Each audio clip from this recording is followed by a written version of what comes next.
అందరికీ నమస్కారం. మన ఛానల్‌కి స్వాగతం. 3 గ్లాసుల బియ్యము, 1 గ్లాసు మినపప్పు, కొంచెం ఒక చిన్న గ్లాసుడు శనగపప్పు, చిన్న గ్లాసుడు పెసరపప్పు, ఒక 3 స్పూన్లేమో సగ్గుబియ్యము, 1 స్పూనేమో మెంతులు వేసేసి గిర్నీకి పట్టించానండి. తర్వాత రాత్రిపూట ఆ పిండంతా కూడా చక్కగా గిన్నెలో వేసి నీళ్ళతో కలుపుతూ చక్కగా దోసల పిండిలాగా కలిపేశాను. సాల్ట్ వేసి నానబెట్టి పొద్దున్నే దోశలు వేశానండి. గ్రైండర్ పిండి ఎంత బాగా వస్తుందో దోశ అలాగే వచ్చిందండి.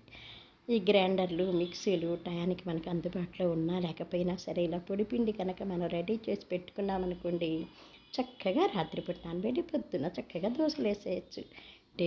టేస్టీ ఉంటుంది, టైం కూడా కలిసి వస్తుందన్నమాట. మరి ట్రై చేసి చూడండి, చాలా బాగున్నాయండి దోశలు కూడా. మా వాళ్ళందరూ తిని బాగున్నాయి అన్నారు.